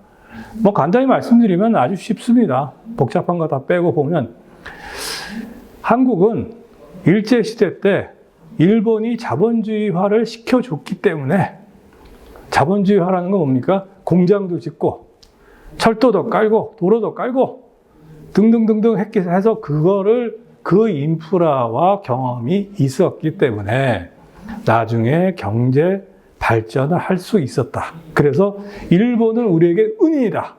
그리고 일제에 부역한 사람들은 선각자들이다. 우리의 자본주의를 이끈 선각자들이다. 그리고 강제징용이나 위안부로 끌려갔던 분들은 어떻게 된 겁니까? 개인의 영리 활동을 한 것에 불과하다. 일본이 강제로 한 것이 아니다. 자기들이 스스로 돈 벌러 간 것이다. 그리고 그렇기 때문에 일본에 부역하면서 한 사람들이 선각자이기 때문에 일본에 대항해서 싸운 사람들은, 그리고 우리 독립투사들은 다 테러리스트고 몰지각한 행위가 되는 거죠. 그 상해임시정부는 김구 같은 사람은 대표적으로 테러리스트라고 합니다. 안병직은 대놓고 그렇게 얘기를 했어요. 김구가 해놓은 게 뭐 있냐. 기껏해야 폭탄 몇 개 던진 거밖에 더 있냐. 그로 인해서 해방이 됐냐, 뭐가 됐냐. 아무것도 한 게 없지 않냐. 실제로 경제개발 다 한 거는 다 일제시대 때 만들어 놓은 그 터전을 위해서 만들어진 건데 그 사람들을 왜 욕하냐. 이렇게 얘기를 한 겁니다. 그런데 여기서 저는 반드시 짚어넘어야 될 상황이 있다고 보는데요. 일견 맞을 수도 있어요. 저는 그 긍정적인 요인, 자본주의 한다는 측면에서 아주 100% 없다라고 저는 생각하지 않습니다. 그런데 자본주의, 경제발전, 개발 이런 용어들이 항상 같이 따라다니게 되는데 개발이라는 단어가요. 이게 영어로 쓰게 되면 exploitation이라는 용어가 씁니다. exploitation은 뜻 두 가지가 있어요. 하나는 그야말로 좀 긍정적인 의미에서 개발. 그죠? 뭔가 새롭게 만들고 그런 긍정적인 의미. 두 번째가 뜻이 뭐냐면 착취입니다. 그래서 이 익스플로이테이션이 바로 제국주의가 식민지를 경영하는 기본 논리입니다. 아니, 왜 거기에다 도로를 깔아요? 왜 철도를 깔아요? 착취하기 위해서. 왜 교육을 합니까? 학교를 만들고 병원을 왜 지어요? 착취하기 위해서. 왜 법률 제도를 정비하고 왜 그렇게 합니까? 걔네들 잘해서 착취하기 위해서. 그겁니다. 아주 명쾌하고 쉬워요. 그런데 이 식민지 근대화론을 얘기하는 사람들은 그 부분을 빼요. 착취하기 위해서라는 얘기를 빼버립니다. 그리고 뒤에서 안병직이 추구했던 경제사 책이 있는데 미리 제가 말씀드리면 안병직이라는 사람은 그 실증적 자료를 갖고서 경제를 봐야 한다라고 굉장히 주장합니다. 실증적 자료로 우리 한국 근대 경제사를 봐야 한다고 주장을 합니다. 그런데 그 실증적 자료는 어디서 얻었습니까? 누구 거예요? 그렇습니다. 일제총독부의 자료입니다. 우리가 역사는 항상 역사적 무엇을 보려면 만약에 어떤 팩트를 하나 발견하잖아요. 그러면 제대로 된 역사가라면 그거를 반박하는 다른 것 아니면 그거를 보강하는 그 무엇 2중, 3중으로 체크를 해야 됩니다. 그래야지 그것이 비로소 값어치를 인정을 할 수가 있어요. 그런데 총독부에서 나온 자료를 뭘로 평가합니까? 그거는 비판을 해야 돼요. 비판적 안목을 갖고서 다른 예는 없는지 왜 그렇게 했을까? 그래서 그 다음에 그 책이 안병직이 내놓은 책에 대해서 많은 비판들이 붙어요. 대꾸도 안 해요. 근데 자기는 팩트에 따라서 실증적으로 연구했다고 합니다. 그런데 그건 안병직뿐만이 아니에요. 그러니까 일제 식민사학을 연구한 사람들, 우리나라의 식민사학을 전수한 일본인 학자들도 마찬가지였습니다.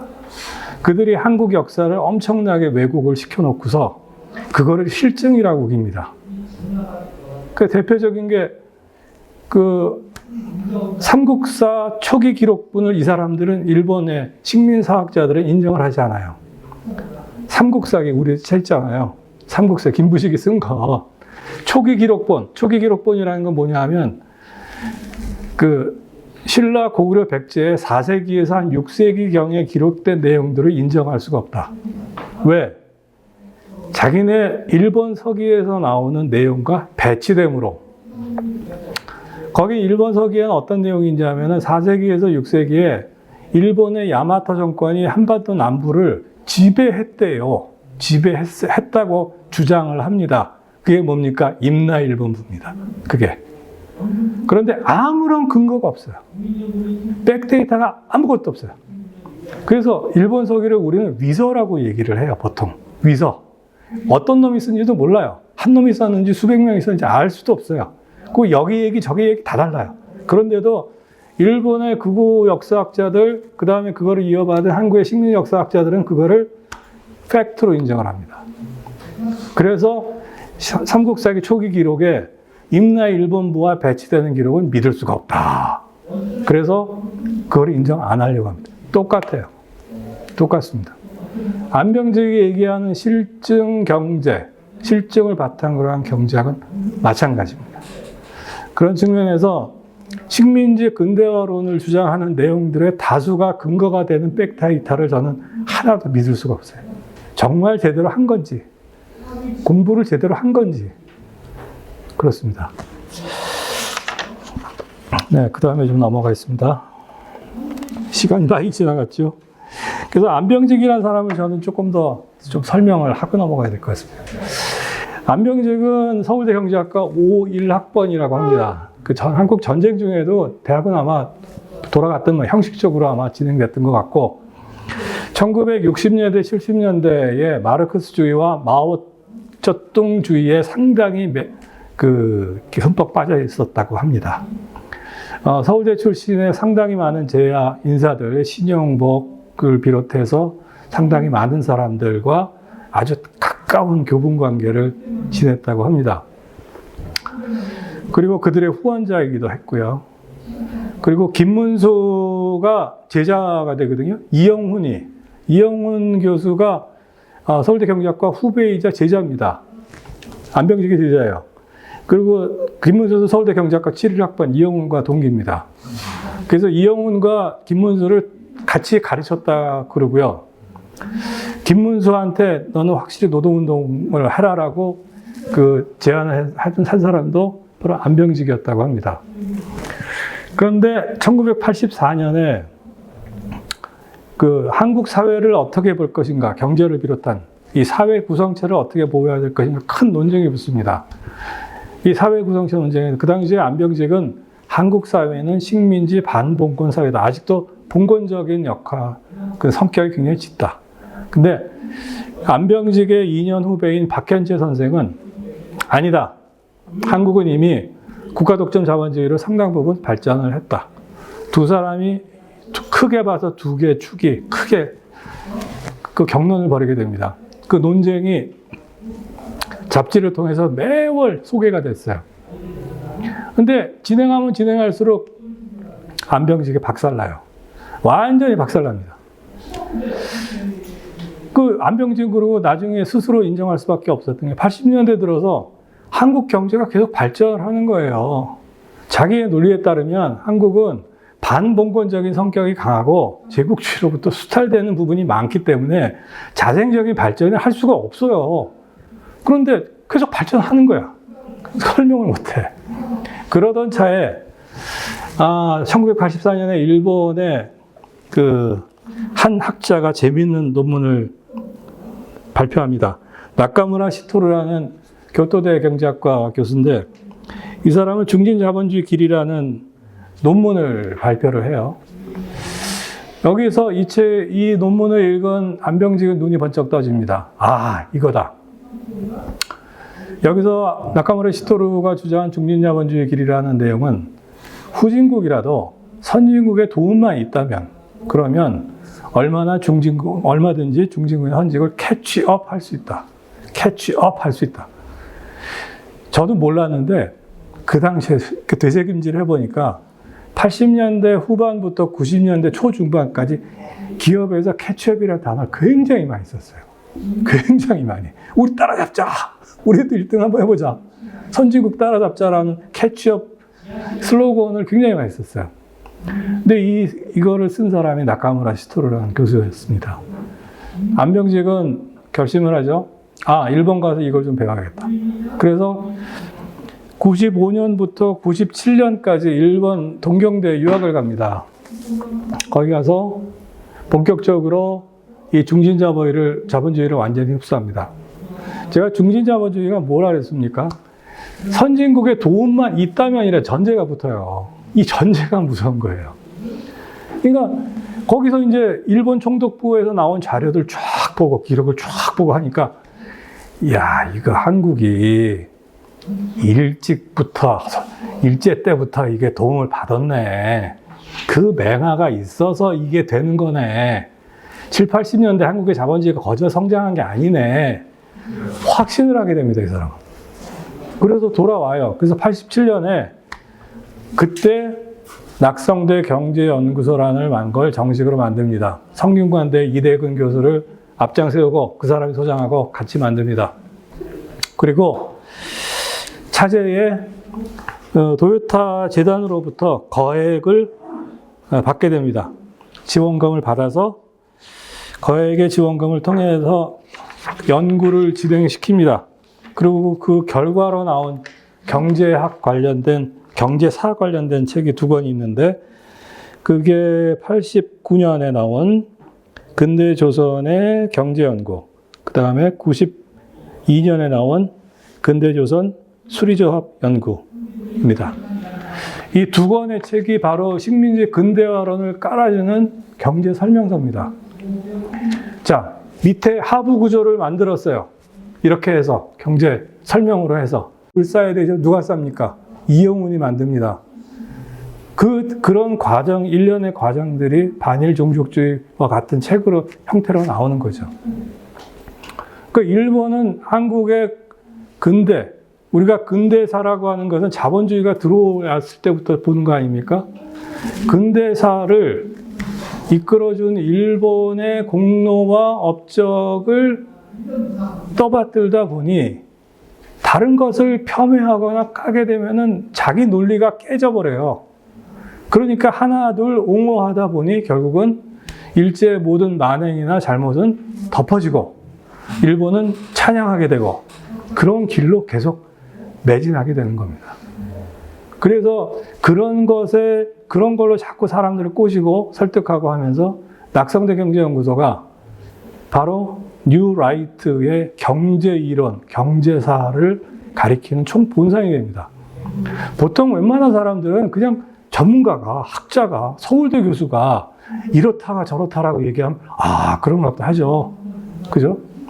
아까 김문수가 공부도 머리도 있으면 있는 인간이 자기가 스스로 공부를 안 하니까 일제 시대 때는 우리 호적은 당연히 우리 국적은 일본이다. 그런 무식한 발언을 하잖아요. 왜? 자기가 공부를 안 해서 그런 거예요. 그냥 어디서 주워들은 거예요, 그냥. 그걸로만 다 무장이 되어 있는 거예요.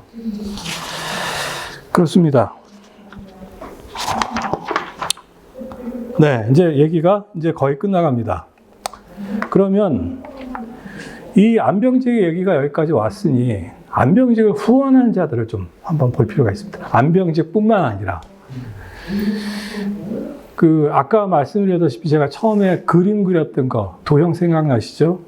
맨 왼쪽에 첫 번째 친일 부역자들이 있었고 바로 위에 일본으로 돌아가지 않은 일본인들 다수가 있었다라고 말씀드렸습니다.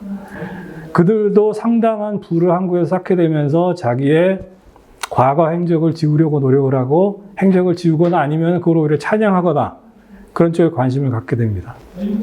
근데 그거보다 훨씬 큰 세력은 일본에서 들어옵니다. 일본에서 본격적으로 친일 인사들을 양성하는 쪽으로 돈이 들어오기 시작합니다. 자, 사사카와 재단이 대표적입니다. 사사카와 재단은 자세한 말씀드리지 않겠고 이 사람은 사사카와 시토루라는 사람은 원래 전범이에요. A급 전범이었어요. 일본에서. 태평양 전쟁 때 가미가제를 창안해서 그거를 제안을 했고 일본 뭐 비행기도 사서 막 바치고 근데 그 돈은 어디서 벌었냐? 원래 만주에서 마약 팔아가지고 그 돈 벌은 사람이에요. 그래서 A급 전범으로 한 3년 감옥에 갔죠. 그리고 풀려납니다. 풀려나서 그 다음에는 이 사람이 돈을 또 엄청나게 버는데 뭘 해서 번다? 도박. 일본의 주요 도박장을 거의 이제 장악을 하면서 엄청난 돈을 벌어요. 그러면서 이 사람이 번 돈으로 생각한 게 이제 우리 위대한 일본을 세계에 좀 더 알려야 되겠다. 그래서 1962년에 자기 이름을 딴 처음에는 사사카와 재단이라는 걸 만들어요. 그런데 이게 여기에다가 자꾸 시비 거는 사람들이 많아. 자기 과거 전력 때문에. 그래서 현재는 일본 재단으로 되어 있습니다. 공식 명칭은 일본 재단이고 영어로는 더 니폰 파운데이션이라고 되어 있어요. 근데 1965년에 만들어졌고 그리고 나서 얼마 있다가 미국에 가서 미국의 제가 재단 굉장히 큰 재단을 만드는데 그 재단이 특히 정치가들에 대한 헌금을 무지 많이 합니다. 그러면서 로비도 같이 하죠. 그래서 일본의 주요 자금이 미국의 정치인들에게 가는 상당한 역할, 창구 역할을 합니다. 사사카와 재단이 대표적입니다. 근데 사사카와 재단뿐만 아니라 일본의 주요 기업들 있잖아요. 도요타가 대표적인데 도요타 등등 여러 기업들이 있는데 이들 기업들도 일본은 재밌는 나라예요. 재단을 만들어서 자기 국가를 위해서 일할 수 있는 사람들을 위해 돈을 써요. 그것이 바로 식민지를 거느려 본 제국이 경험입니다. 노하우예요. 그래서 도요타 재단과 비롯한 일본의 각종 기업들이 자기네들이 진출한 현지에 사회공헌이라는 명목으로 돈을 기업에서 막 지원합니다. 사회단체, 시민단체, 학교, 특히 대학. 사사카와 재단은 한국의 대학을 주로 타겟으로 돈을 씁니다. 그 중에서도 1985년 연세대에 100억을 지원합니다. 아시아 연구기금이라는 이름으로. 아시아 연구기금이라는 이름으로 돈을 쓰는데, 이 돈이 재밌어요. 1985년부터 10년간 정체를 밝히지 않도록 비밀 서약을 합니다. 왜? 연대 측에서 뭔가 좀 캥기는 거예요. 연대가. 여기 그 기금에, 그래서 이름도 아시아 연구기금이라고 해서 사사카와 재단에서 주는 돈이 아시아 연구기금 이름으로 되고, 그 초대 이사장을 했던 사람이 유석준 교수. 두 번째가 김정인. 연세대 김정인 교수. 아시죠? 문재인 정부 때 외교 관련해서 문정인. 그런 분들이 이제 이사장 역할을 하고 그 돈이 연세대에서 100억이 갔다는 것만 나오고 고대에도 들어갔다는 얘기가 하는데 얼마 들어갔는지 몰라요. 이런 돈들은 되게 극비리의 돈이 움직입니다. 그래서 어쨌든 그 거액의 자금이 도요타 재단을 통해서 그 낙성대 경제연구소로 들어갔고 낙성대 연구소에 돈이 지원이 됐다는 것이 세상에 알려지면서 상당히 구설수에 오르게 되고 그 다음부터는 각 재단, 일본 재단이 국내 기업, 그러니까 국내 대학이나 개인에게 지원하는 것을 일체에 다 비밀에 붙입니다.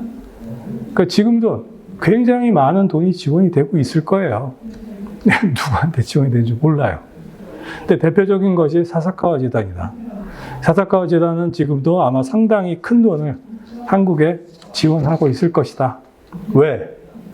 자기들에게 말을 잘 듣는 사람들을 키우는 목적입니다.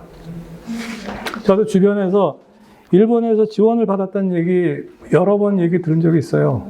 처음엔 꼬리표가 없어요. 전혀 꼬리표가 없어요. 일본에 유학 가잖아요.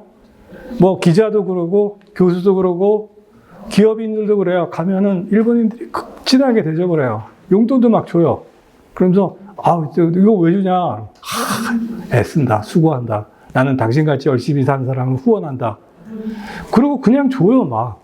근데 그게 한 번이 두 번 되고 두 번, 세 번, 네 번, 다섯 번 이렇게 되잖아요. 그 다음엔 받는 사람 입장에는 뭐가 됩니까? 자기 생활비가 돼요, 그게. 자기 용돈이 되고. 그러면 한 10번 받잖아요? 그러면 받는 측에서 가서 그래요. 제가 뭐 좀 해드릴까요? 뭘 좀 도와드릴까요? 그래서 일본에 유학을 갔다 오거나 일본으로 연수를 갔다 온 상당수의 사람들이 제가 아는 사람도 여러 명입니다. 갔다 오면 이상해져. 갔다 와서 몇 년 지나면 이상해져. 자꾸 그쪽 얘기를 해요. 뭔가 정기적으로 후원해요. 자꾸 만나게 해요. 그렇게 활성화되는 겁니다.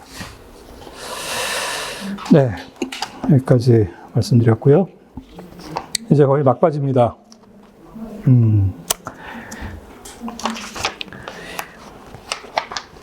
도대체 왜 사람들은 소위 보수파, 특히 이제 뉴라이트와 관련된 사람들이 그렇게 일본에 기대려고 할까?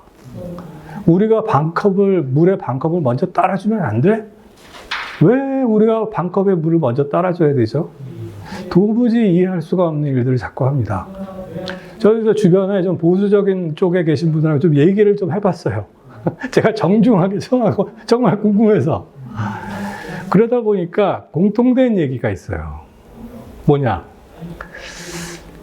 미중 전쟁 얘기를 많이 해요. 미중 간에. 미국과 중국은 필연적으로 전쟁을 한대요. 그래서 근거가 뭡니까? 그랬더니 그분들이 증거는 아니고 이제 근거 형태로 제시하는 것 중에 하나가 이 책입니다. 예정된 전쟁이라는 책이에요. 그래서 제가 소개하는 겁니다. 그리고 그분들은 그렇게 주장을 해요. 얼마 전에 미국 국무성 누구 국방장관 누구가 2025년 몇 월 달에 중국이 대만을 침략해서 전쟁이 일어난다는 거예요, 막. 그럴까요? 전 아닌 것 같은데 그랬더니 당신이 몰라. 세상 물정 몰라서 그래. 반드시 전쟁이 일어나게 돼 있어. 그래서 저한테 막 이 책을 권해요. 읽어보라는 거예요. 그래서 하도 그래가지고 읽어봤어요. 그럴듯합니다. 자, 이 얘기가 무슨 얘기일까요? 이 사람은요, 하버드 대학 출신의 유명한 정치학자입니다. 굉장히 저명한 사람이에요. 근데 이 사람은 자신의 저서를, 그리고 이 사람은 미국의 공화당, 민주당 왔다 갔다 하면서 계속 여러 가지 정책적인 자문을 많이 했던 분이에요. 학자로서도 대단히 명망이 높은 사람입니다. 이 사람이 쓴 책이 바로 이 책인데, 예정된 전쟁인데, 이 사람은 굉장히 많은 연구를 통해서 지난 500년 동안 일어났던 17개 전쟁을 자기가 분석을 해봐요. 분석을 해보니 결국은 1등, 2등 간의 전쟁이더라.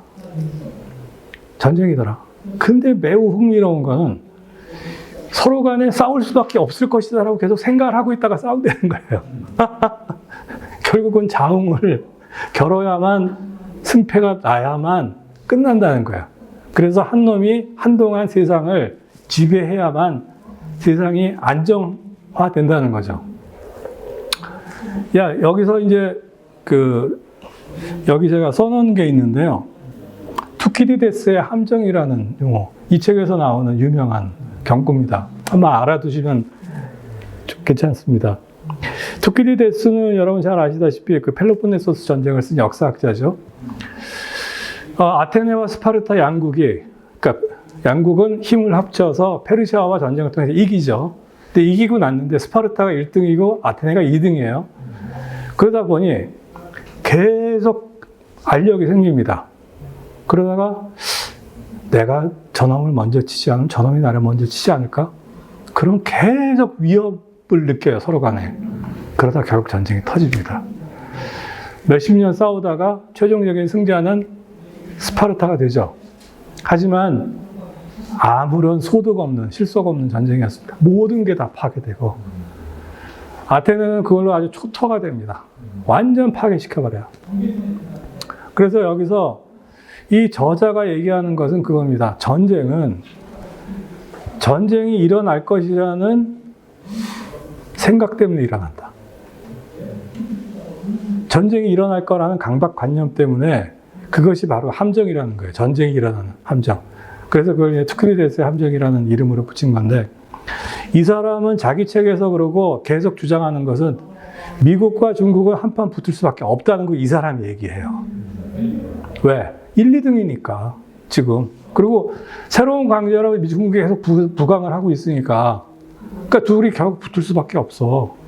이명박 때 이 사람이 한국에 방문을 해서 이명박한테도 그렇게 얘기를 해요.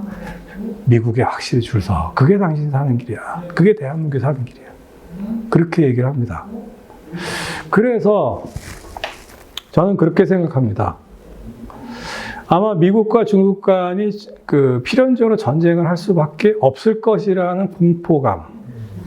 그렇게 되면 어떻게 해야 됩니까? 한국은 무조건 미국 편에 서야 돼.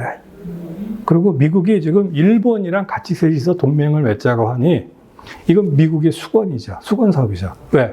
미국은 전 세계 2개, 3개 전쟁 한꺼번에 치를 능력이 없어요, 이제. 그러면 동북아에 무슨 문제가 일어나면 이쪽은 별도의 뭐가 관리한 주체가 있어야 돼요. 그래서 미국은 벌써 10몇 년 전부터 일본을 중심으로 해서 일본과 한국이 힘을 합쳐서 동북아 나토 형태의 조직체를 만드는 것이 훨씬 낫지 않겠는가. 그런 생각을 하고 있던 차에 아베가 수상 시절에 그거에다 불을 확 질러버린 거예요. 그래서 그게 급부상했던 거죠.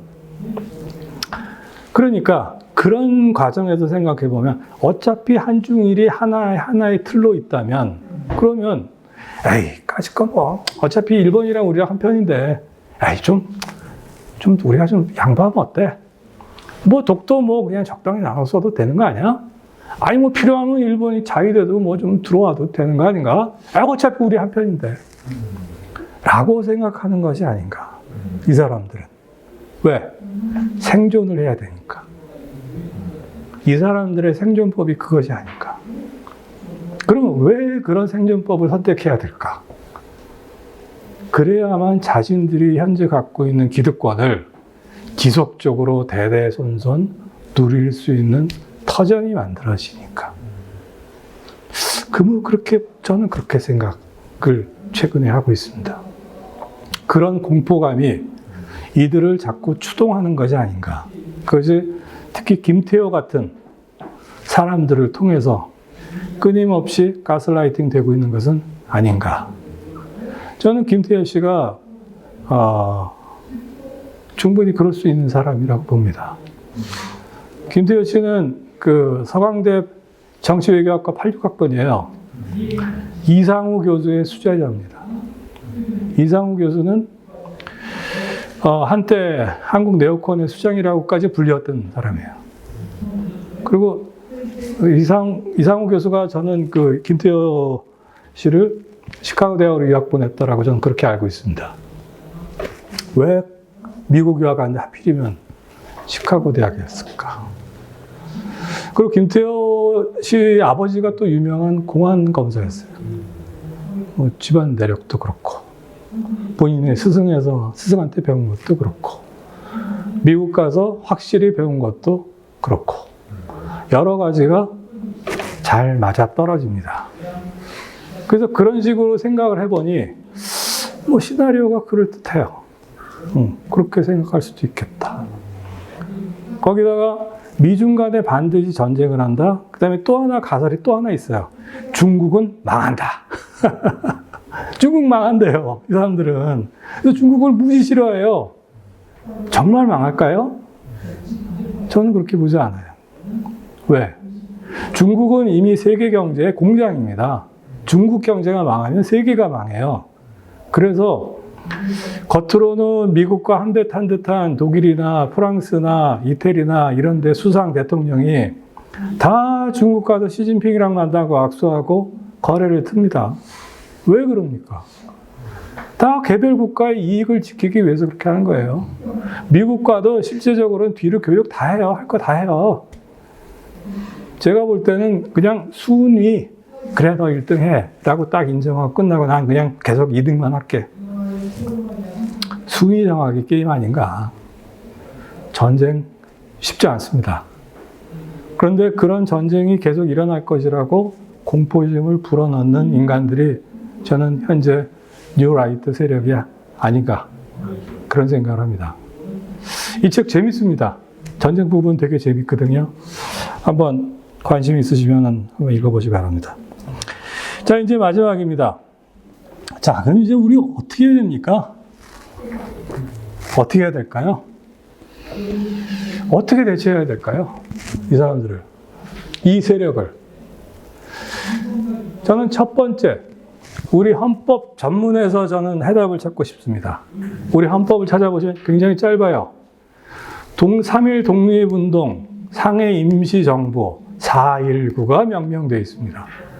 우리는 그거를 수호하고 정신을 이어받고 그걸 계승한다라고 되어 있습니다. 하나 더 있습니다.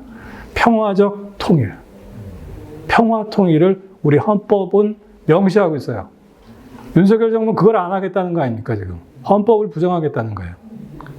저는 헌법에 하나를 더 추가했으면 좋겠습니다. 전문에. 5.18 정신 계승. 그 문구 하나만 좀 놨으면 좋겠어요. 근데 이거는 여야가 진지하게 합의했던 내용이에요.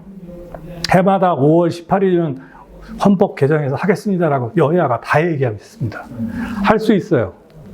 할 수 있습니다. 맘만 먹으면. 그러면 그렇게 해서 헌법 개정을 하고 난 다음에 무엇을 하는가? 헌법 정신을 심각하게 왜곡하거나 잘못 해석하거나 그거를 통해서 어떤 국민들을 오도하는 사람들에 대한 별도 제재하는 법률을 만들어야 됩니다. 저는 그 힌트를 여기 나와 있습니다. 독일에 현재 있는 연방헌법수호청에서 저는 그 일단을 봤습니다. 독일은 2차 세계대전에서 패망하고 난 다음에 1950년대 일찌감치 연방헌법수호청이라는 기구를 만듭니다. 이 단체, 이 기구는 극단적 세력으로부터 국민들을 보호하기 위해서 만든 거예요. 그러니까 나치와 같은 조직이 다시는 나타나지 못하게 감시하는 겁니다. 2017년 기준으로 예산만 4천억이 넘고요. 인원만 4천 명이 넘어요. 그래서 여기 재미있는 얘기가 있습니다. 그걸 제가 소개해드리면 금년에 한 겁니다. 금년에 이 독일 연방헌법수호청의 수장인 분이 한 얘기인데요. 표현의 자유. 그러니까 우리가 만약에 법률로 예를 들어서 5.18을 심각하게 지만원처럼 5.18은 뭐 북한 군이 내려와서 한 소행이다. 뭐 이런 식의. 이걸 만약에 이런 거를 법률로서 제재하게 됐을 때 이걸 표현의 자유를 침해하는 거다라고는 한 시비가 걸릴 수 있어요. 그래서 여기 수장은 뭐라고 얘기를 했냐면 표현의 자유는 헌법의 적들을 위한 특별 허가증이 아니다. 그러니까 헌법이 우리의 적 내지 헌법이 우리가 용납할 수 없는 대상이라고 명시한 자들을까지 표현의 자유를 줄 필요 없다. 그 얘기입니다. 좀 여러 가지 논란이 될 수 있지만 저는 좀 눈여겨볼 필요가 있다고 생각합니다. 좀 상당히 큰 변화가 필요합니다. 강력한 변화가 아니면 이들을 막아낼 수가 없어요. 이들이 쓸데없고 헛소리, 거짓 설득을 하지 못한 그럴 제재가 필요합니다. 국민을 보호해야 되니까. 그리고 세 번째로는 우리 역사 교과서를 좀 더 강화해야 됩니다. 쟤들이 자꾸 이상한 소리 못하게 우리 현대사 부분 그 일제 식민지 하에서 우리 선조들이 얼마나 열심히 싸웠고 그로 인해서 우리가 독립을 쟁취했었고 그런 내용들을 좀 더 강력하고 상세하게 전파할 필요가 있다라고 생각합니다. 그리고 과거사위원회가 지금 이제 거의 끝났나요? 지금 아마 거의 지금 요즘 활동이 그런 걸로 아는데 과거사위원회는 활동을 재개해야 됩니다. 그래서 숨어있는 우리 역사에서 억울하게 희생된 사람들 그분들의 진실을 찾고 과거지만 역사의 그 죄악을 반드시 기록해야 될 책임이 있다고 생각합니다. 여기까지가 제가 생각한 대안입니다. 네, 오랜 시간 경청해 주셔서 감사합니다. 네, 감사합니다.